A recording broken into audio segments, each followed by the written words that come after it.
Hi hello one more recipe veg roll అనమాట. నిన్న మీరు ఎగ్ రోల్ చూసారు కదా, సో దానికి క్వైట్ ఆపోజిట్ అనమాట ఇది. దీనికోసం ముందుగా స్టవ్ ఆన్ చేసేసి బౌల్లో నార్మల్ వాటర్ పోసుకొని కొంచెం సాల్ట్ వేసుకొని క్యాబేజీ పైన ఉన్న 2 పొరలు తీసుకొని ఆ నీళ్ళలో వేసుకొని 5 minutes మీడియం ఫ్లేమ్లో మరగనివ్వాలి. దానిలో కావాల్సిన స్టఫ్ పక్కన ప్రిపేర్ చేసుకొని పెట్టుకోవాలి లోపు.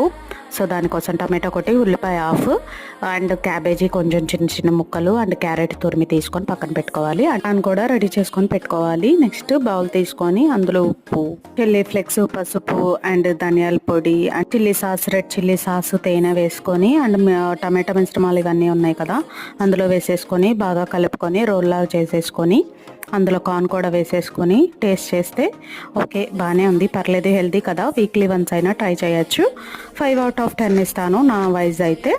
ఓకే అంతే ఈ వీడియో. ఉంటాను. By. Please do like and subscribe to my YouTube channel. Thanks.